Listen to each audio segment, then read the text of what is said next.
we will discuss what is known as a linear regression and the simplest method for solving that problem.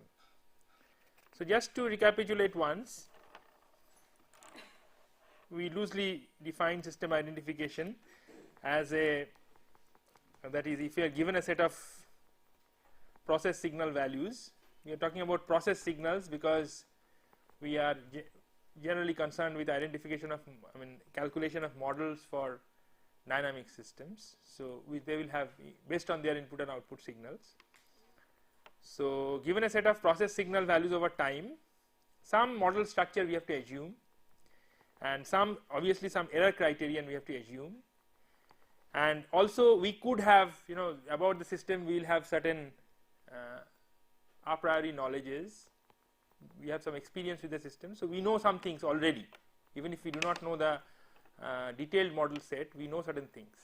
So we should obviously try to use whatever knowledge we have while trying to look for models. So then we may have a set of axiomatic constraints for the model to satisfy, that the system is stable, or that its DC gain is positive. Some such facts we may have. So given these things, we have to determine a model that results in the least approximation error according to this criterion. That is the problem. Okay. So before talking about, we are concerned with dynamic models, systems, typically linear dynamic models. You can say systems which are describable by transfer functions, loosely speaking. Okay. So, but before that, actually this problem is much more general, and that's why we want to look at it as a linear regression. Remember that one of the first system identification exercises which we have done, probably all of us have done in our school, is when we tried to do some experiment in the physics lab or in the chemistry lab, and we got some points and we tried to fit a line through those points.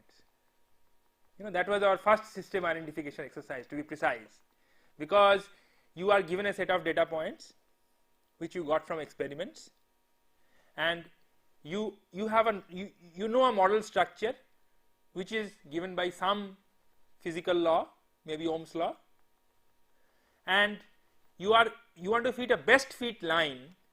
Best fit in what sense? Best fit in the least square sense. So you have a model structure, you have a best fit criterion, and you have data. And sometimes you may also like to incorporate a priori knowledge, in the sense that you may like to ensure that the line passes through the origin, let us say. So some such things you may also like to incorporate. So that was one of the first system identification exercises in a general sense, which all of us have done. So in that, we actually that is not a case where we are having a timed sequence of signals from process models, but the method is absolutely similar. So first of all, today we would like to see how to do this model fitting, not necessarily for a sequence of signals yk and uk, but for arbitrary measurements. We have some observations and we have a response, and we would like to fit a model. Those responses could be so many things. The index may not be always a time index, right? So later on we will specialize this method for our case, where we want to identify a transfer function. We'll show that many of these transfer function identification problems actually finally boil down to a linear regression, right? So first let us try to see some results on linear regression, which is much more general, which can be used to relate so many things. Economic phenomena and whatever, physical experiments, using a linear model, right? So in linear regression, we typically use a model like this, where we have some responses we have, right? And we want to know, for example, and we have some responses, and we have some what are known as, sometimes known as explanatory variables. So we want to know how this response depends on these explanatory variables. In this case I have written them using a vector notation, but actually it will be like, you know, phi 1 theta 1 plus phi 2 theta 2 plus phi 3 theta 3. So these phi 1, phi 1, phi 2, phi 3 are generally called explanatory variables, things which explain how this y has come, and this theta 1 up to theta n are the parameters. So we would like to find out suitable values of theta such that these variables can explain this y. That is the problem. These variables could be anything. Okay, and obviously we will not be able to, given a set of data, there is no guarantee, especially because we have assumed a linear structure. There is no guarantee that we will be able to fit it exactly, right? Never when we fitted a best fit line, always our points were on both sides of it. So there is going to be some error. So that error, I am simply saying that if I fit using a parameter theta, correspondingly I get an error. Now remember, here I would like to mention one very fundamental fact which you should remember whenever you are dealing with an identification problem, that this model is simply a postulate. That is, we are looking for an explanation between variables phi 1, phi 2, phi n and y using this model structure for whatever reason. These models may have been generated, how this data has been generated, that's a totally separate thing. For example, this data might have been generated, actually when it was finally came, it might have come due to many other reasons. Some of the explanatory variables may not even be included here. That's possible. Or their laws may not be so simple linear case. So we are not, when we are trying to estimate using this model, so there are two things. One thing is the data generation mechanism. For example, suppose I have input and output data generated from a fourth order system, suppose. So I have simulated the data using a fourth order model. Now I can say that no, I want to fit a first order model to it. Let us see what happens. So it's not necessary that if I am estimating a first order model, data has come from first order model. Data might have come from some nonlinear process. So distinctly there is a data generation mechanism, that is the underlying system which has given rise to this data. That is one entity, and the model that we want to estimate is another entity, and these two are distinctly different entities. They need not necessarily be the same.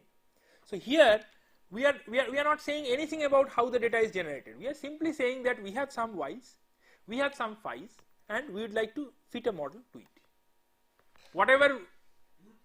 However, I mean, as accurately as possible. Whatever we will not be able to model will be captured in V. That's all that we are saying, right? So, and in fact there may be several. Second thing that I want to mention is that it is not necessary that these functions, when I say a linear regression, I mean that it is linear in parameters.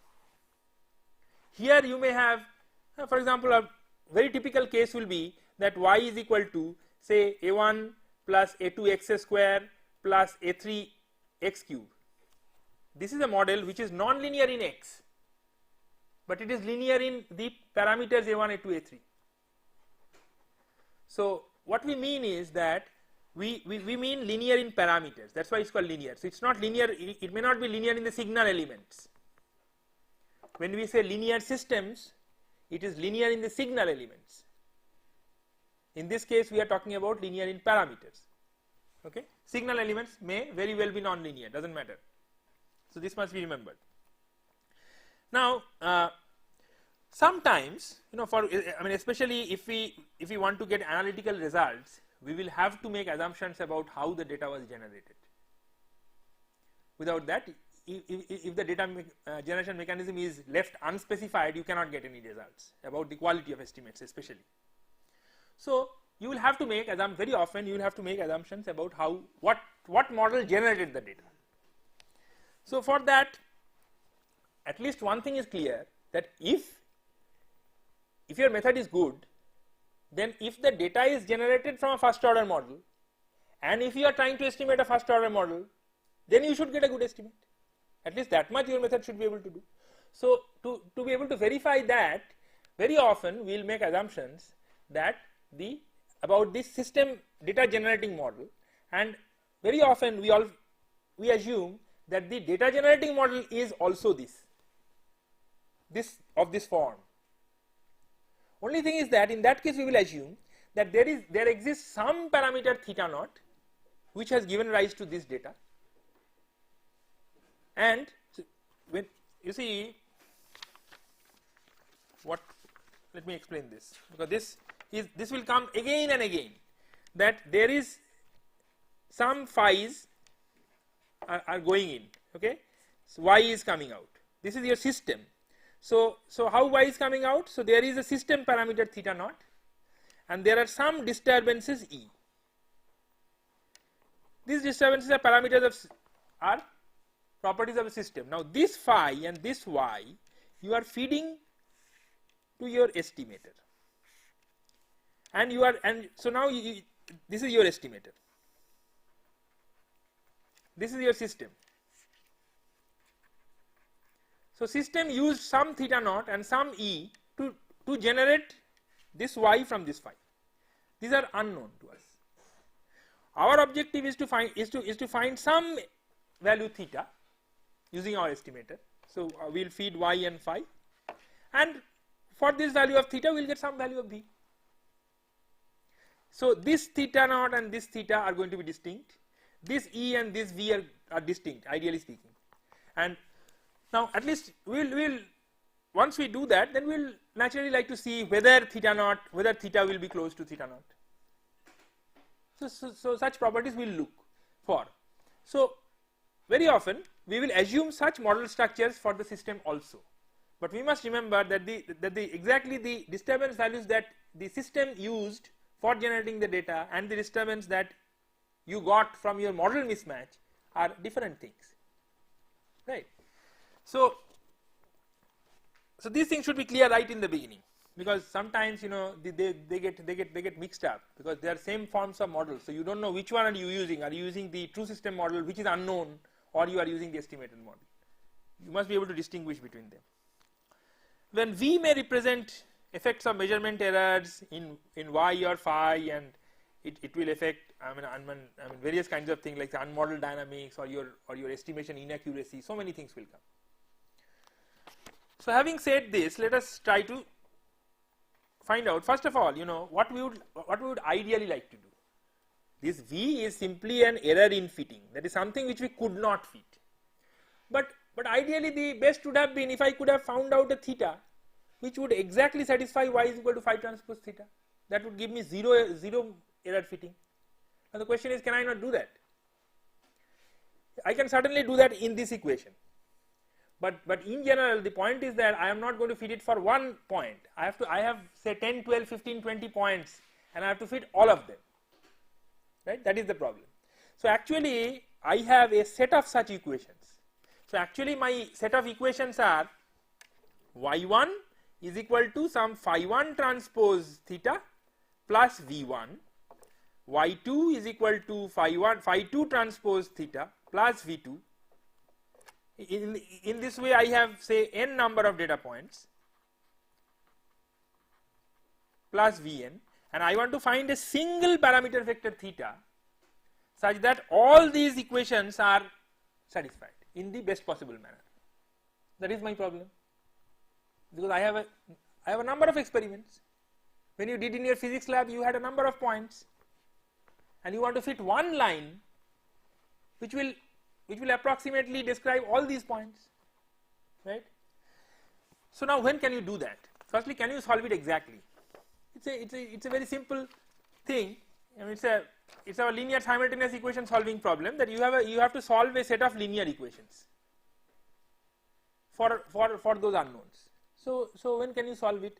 So if your number of unknowns is n, that is the dimension of theta, So if you have number of equations less than the number of unknowns, then you have infinite number of solutions, right? If you have number of equations is equal to number of unknowns, then you have an exact solution, when provided that the given set of equations are independent. If they are dependent, you don't get it. Secondly, that this, so obviously now why you could not do this? Suppose you have n equations, rather suppose you have capital M number of equations, and you have, and this dimension is n. So you take the first n equation, invert, solve the equations, so you will get one value of theta. Now the point is that if you took any other different set of equations, suppose you took these n, you can again solve, you will get a different theta than what you got in the first time. So if you try to solve exactly, then there will be no single theta which will satisfy all the equations, because your number of equations are more than the number of unknowns. So when this is the most typical situation, when the number of equations is more than the number of unknowns. So in that case, what you would like to do is that you would like to get a good approximate solution for all the points, rather than getting an exact solution. For example, typically speaking, if you have points like this, you could take these 2 points and then find out one line which will be quite erroneous with respect to these points, or you could take these 2 points and then find another line. So in general, you will find that if you do that, you will get very large errors with respect to the other points which you have not included in your fitting. So what you must do is that you must find a line which does not satisfy any of these equations exactly, but satisfies all of them approximately, right? So you must find an approximate solution for the whole data set. So that's what we are going to do. So method is usual and simple. That is, first of all, I define a sum of errors. So if I chose a parameter theta, then what would have been my error in estimating for each one of those points, and then I make a sum of squares, and I say that this is my performance criterion. So I want to minimize it, so find theta which minimizes this. That is the problem.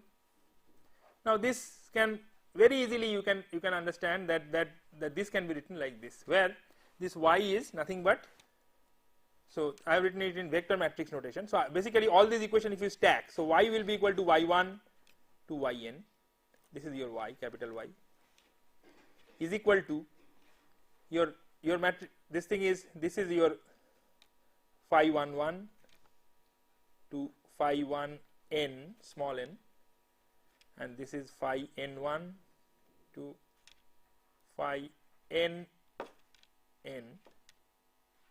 This is your capital phi matrix, this is your capital Y matrix, and theta is theta. So all the set of equations you can write like this, y is equal to phi theta, that is your matrix equation. So if you want to find out this square, it will be y minus phi theta transpose y minus phi theta. That will give you Vn theta. See, this y is a column vector. So if you make it transpose, it will become a row vector. This will become a column vector. Multiplication will give you a scalar, which is this sum. You can verify it very easily.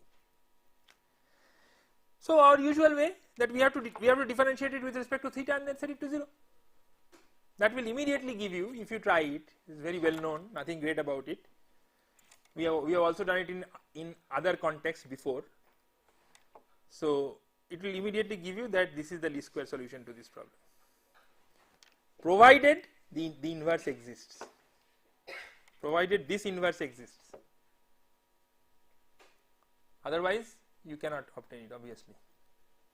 So this is your least square solution to this problem if this inverse exists, otherwise there is no solution. So now what will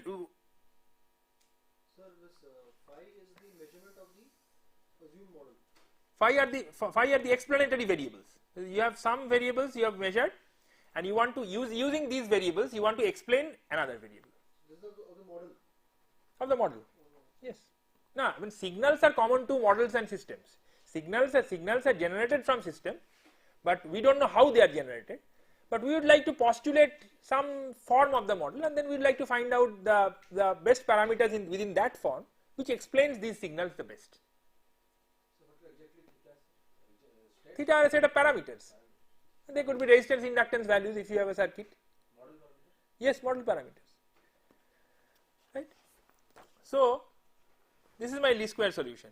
Now, obviously, these concepts are by now known that in various situations we would like to, I mean, every time I get a new data, if I have to solve this matrix again, remember that this matrix, this side grows with n. N is the number of data points. It's actually a very large matrix. So I mean, every time you get a new data point, if you have to again recompute this from fresh and then solve it, it's a big wastage of computation. So we would like to recursify it. That's very simple. So it turns out that now you see that I have just written if you have one more data point, then how does capital Y look in terms of small y. So another element, so it is like this previous yk and then another element added at the end. The vector will become one more element longer. Similarly, this phi matrix will become the old matrix plus another row at the bottom. Correct? Theta is same. So if you define that pk is now we have to find out, basically we have to find out that if we know the solution, if you have already computed this solution for k sets of data, how I can use that solution and then make little update so that I get the same solution for k plus 1 data without really recomputing this equation. That's what I am trying to do. So I am defining this is just simple, I mean, mathematical manipulations. So I can show that theta hat k plus 1 will turn out to be, I have defined this inverse as pk, this whole inverse. The whole solution is, the actual solution that I want to compute is this inverse this. So this inverse for k elements I have defined as pk. So obviously what is my theta k plus 1? It is pk plus 1, phi transpose k plus 1, yk plus 1. This is pk, this is p. So p phi transpose y. So now I am just simply writing it in terms of the previous ones and the new data points that I have got. I have to express that. So that's just manipulation. So if I manipulate, this is the simplest possible derivation I got. There are more complex derivations than this, but it turns out that this is your update. So if you already had computed the least square solution for k data points, then a new solution for that includes k plus 1 data points will be given like this. Again you see the same form, everywhere you will get the old solution plus another correction term. That correction term will have a gain and it will have an error. Everywhere this thing comes. All estimators will have this structure. So here is the old estimate plus a correction term. Same thing used to happen in the Kalman filter. X hat k given k is equal to x hat k given k minus 1 plus kk into same thing. So here also you are having a gain vector and you are having an error. This is the error. So the question is that the old parameter, can it explain the new measurement? If it can explain the new measurement, then this error will be 0. If it cannot explain, then it needs to be changed. So now this decides, so this says how much, what is the magnitude of change, because this is a scalar, and this decides that the change should be made in what direction, right, because this is a vector. So everywhere you get the same thing. You get the same thing in observers, you get the same thing in Kalman filters, you get the same thing in parameter estimators, you get the same thing in neural network training. Everywhere it is the same thing. So this is your update equation. Only thing is that you have to compute this now. So you have to update this also. So for updating this, we use what is known as the matrix inversion lemma, which says A plus BC. This is an identity which holds for, I mean, dimensionally compatible matrices. You have to remember it. I mean, not the form, but you have to just remember that such a thing exists. Don't think that you have to remember it and then recite it anywhere. Usually it is available. So so then using this lemma, pk plus 1 will be given like this, which again has similar forms to that of the Kalman filter. Incidentally, here I have written this I, but actually this thing turns out to be a scalar. This is a number. So you could also write p phi transpose p divided by. When you have a scalar, you can generally write divided by. When you have a matrix, you write something inverse. So this turns out to be a scalar. Why? Because I mean, if you just check dimensionally, this would turn out to be a scalar. So this is my recursive least square estimator, right? So what have I done? I have first got a set of measurements. I proposed a model form. I simply fitted it in the least square manner, and then I found a way of updating my least square solution if I get another measurement. That is, so I can do it recursively. Every time I get a new measurement, I can just once update this equation, that will give you the new least square solution. So having done that, we need to know how good this estimator is, right? And we need to answer one very important question. Definitely this will give me the least square error, whatever way the data was generated, because that is the explicit thing for those data points.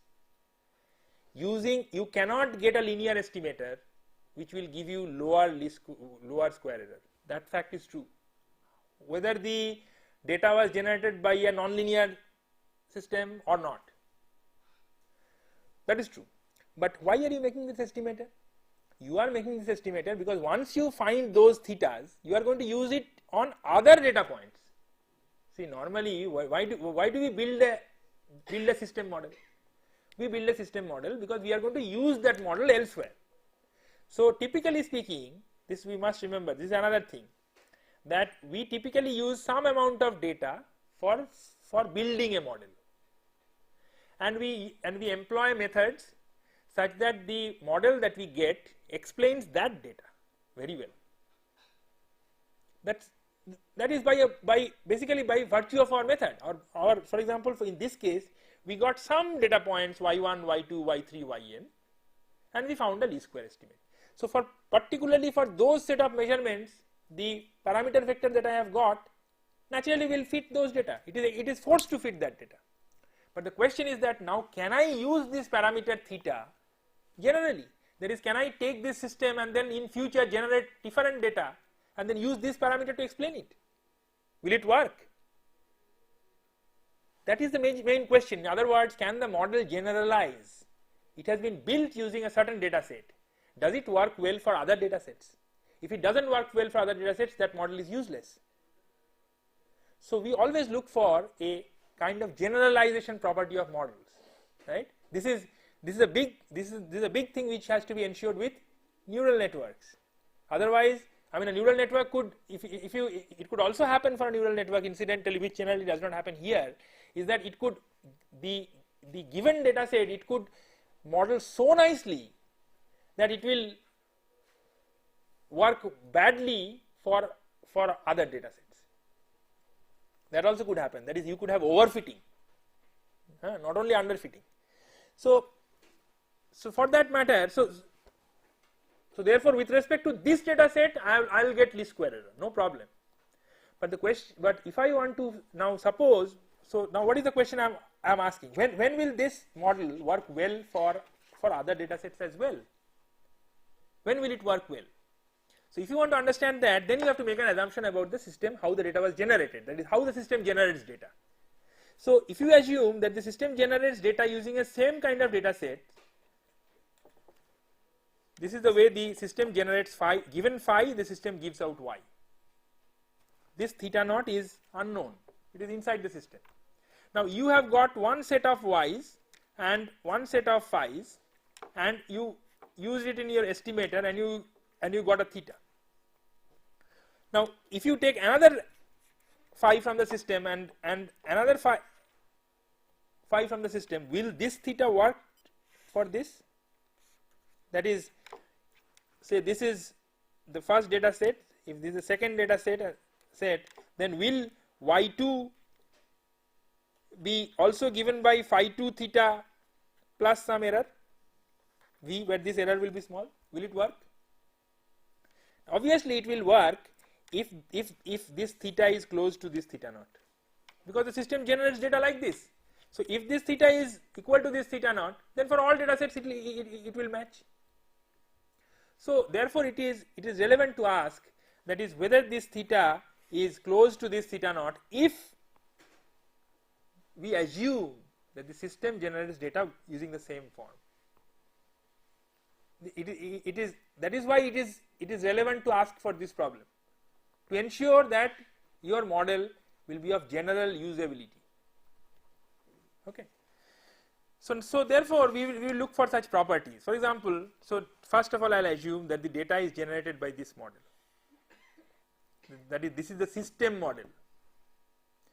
So, and I have taken n such data points which have come from this system, and I have estimated a parameter vector. So now I am explicitly putting hat, meaning that it is an estimate of my model. This is the true model. True means something which the system itself is using for generating data. So obviously we would like to know, I mean, it is therefore important to ask whether this is close to this or even equal to this. Does it happen? So it turns out that if you do a little bit of manipulation, and if you use this relation between y and phi, which is the property of the system, that theta hat n turns out to be equal to this theta naught plus this term.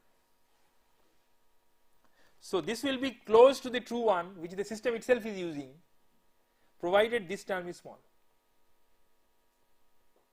Now when is this term small? Either when this term is small, the second term b is small, or when this bracketed term becomes larger and larger, because this is inverse. So it is like, you know, y by z. So when does y by z become small? Either when y goes smaller and smaller, or when z grows larger and larger. So it is important to know whether that happens in our algorithm. Only under that condition, even with the same system and model structure, you can hope to get the true parameter which the system is using. Otherwise, even using the same model structure, you cannot. Your estimator will never give you the true model.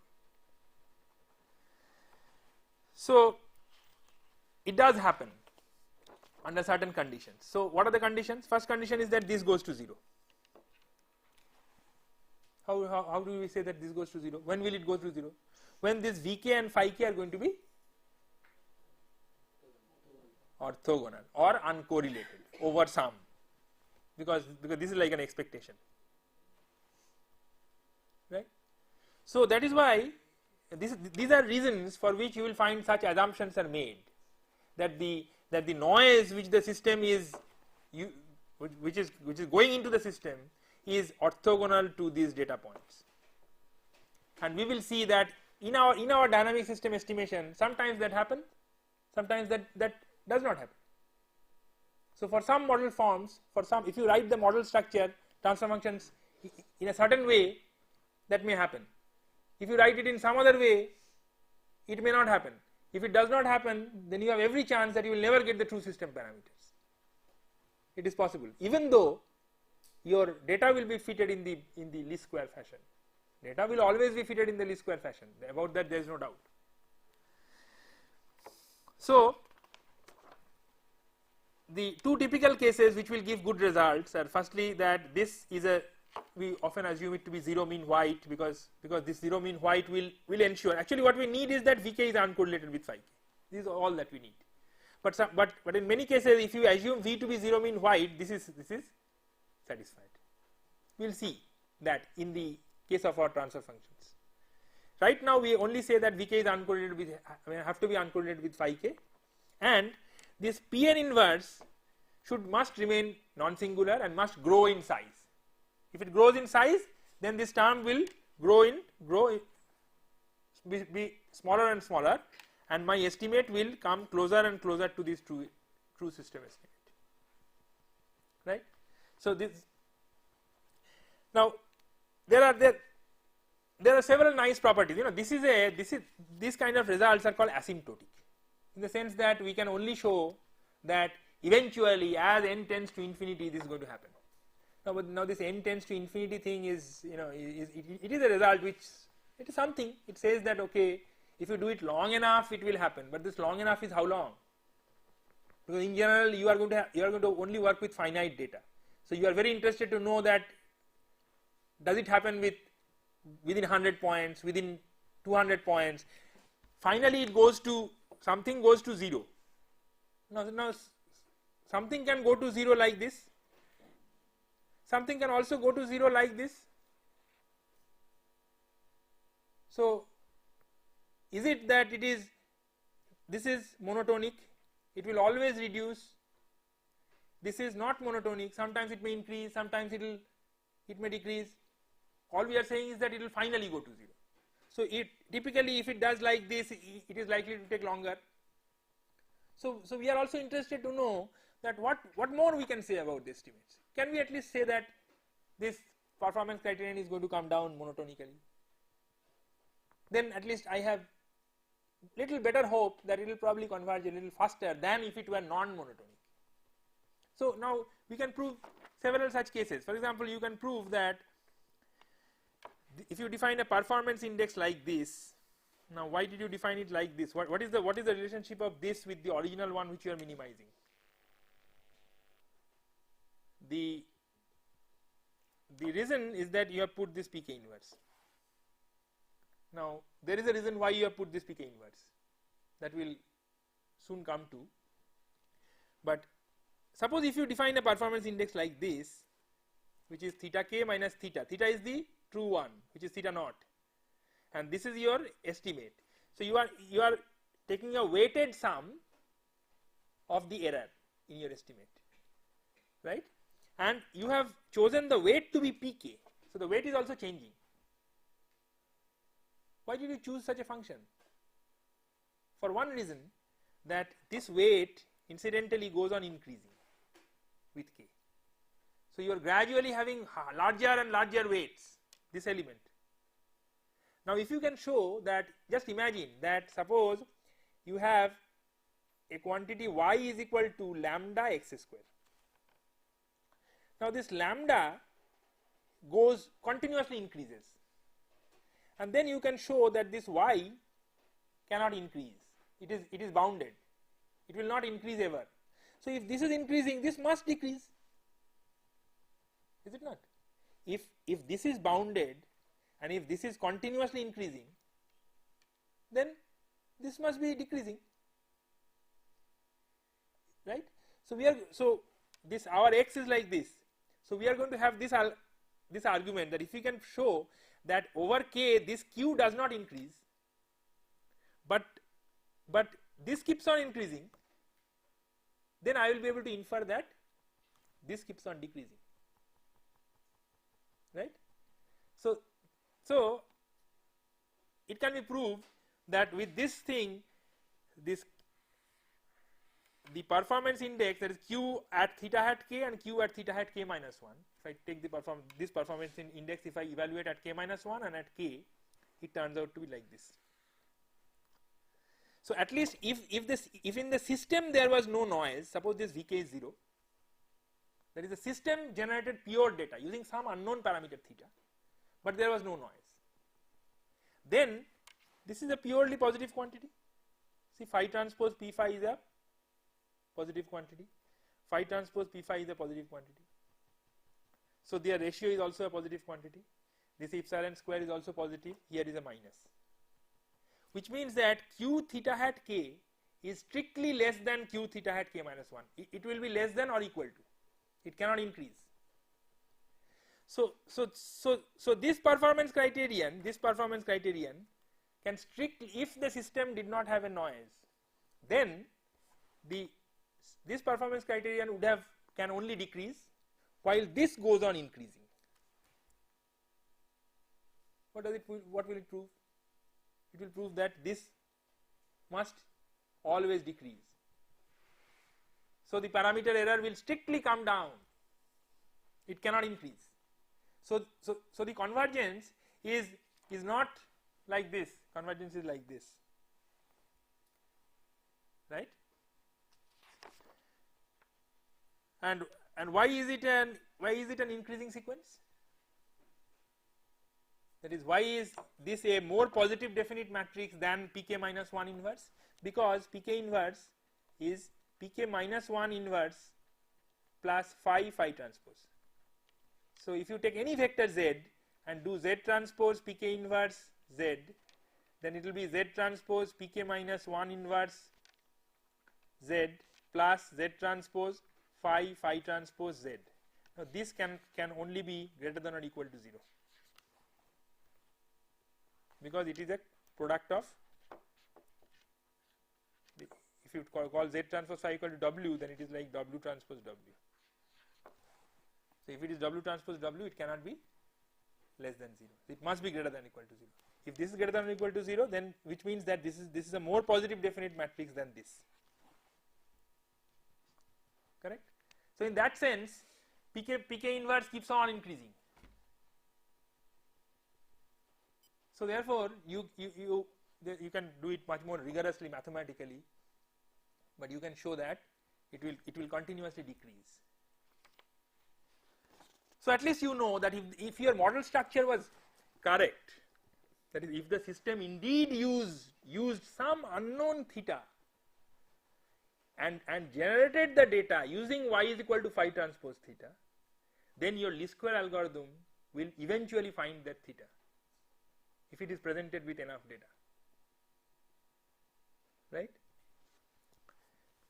So you can prove many other results. For example, you can prove that, in fact we will do some of them in our tutorials, that as k tends to infinity, what does this mean? This equation means what? If you can prove it, it means that the parameters will finally converge to a constant value, because if k grows large enough, then k plus 3 and k will be same, k plus 5 and k will be same. For any finite L, these parameters are going to be same, which means that the parameters will not continuously change. They will finally come to a stable value. So you can prove many such results. This says something about how fast it will converge. So this is a sum. The sum itself will be less than infinity. If you want to understand these things, you have to understand properties of infinite series.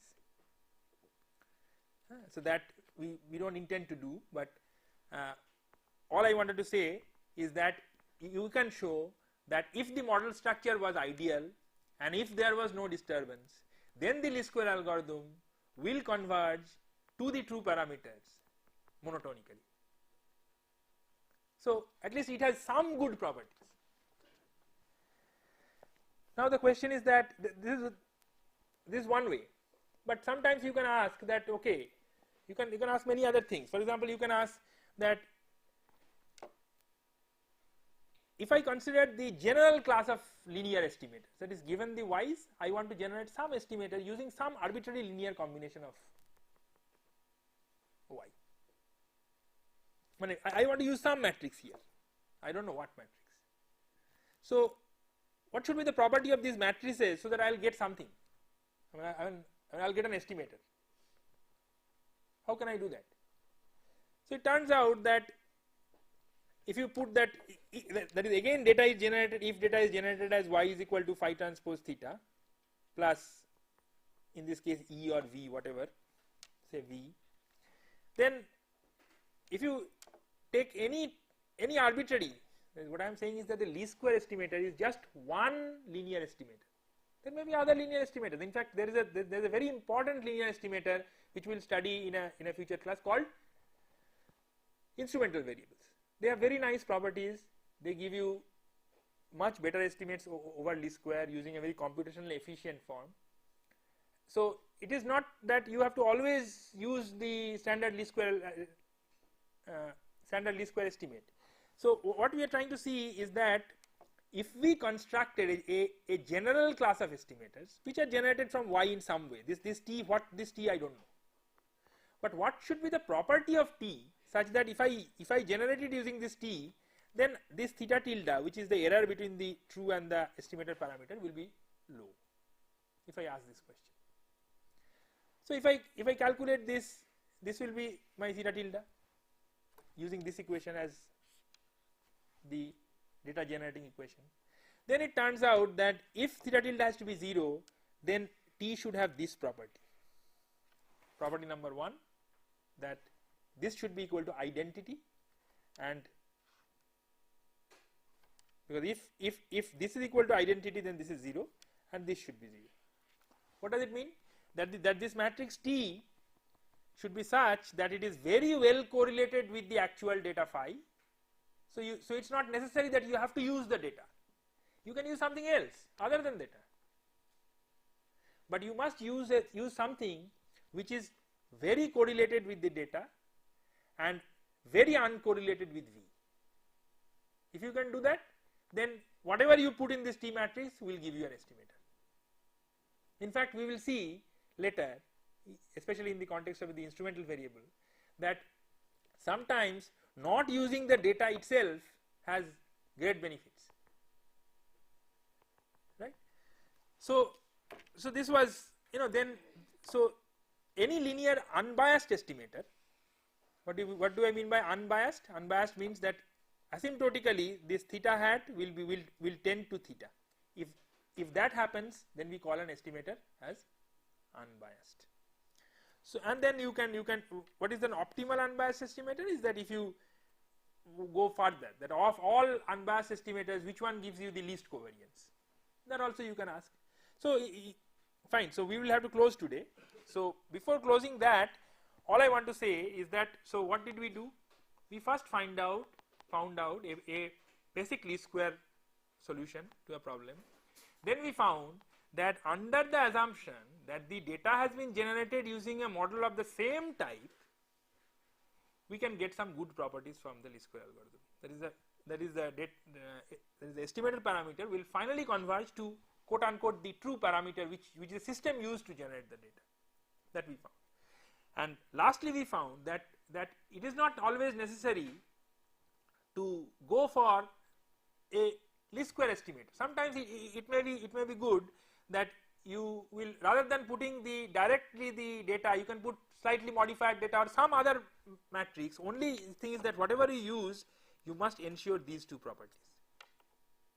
So if you can ensure these properties, you will get what is known as a linear unbiased estimator. So we will continue with this, and we will see, especially in the next class, that there are several variants of the least square. This is the basic least square problem. You can toss and turn this problem in a little different way here and there, and you can get new estimators, which will be useful in several various contexts. So we will see that tomorrow. Thank you very much.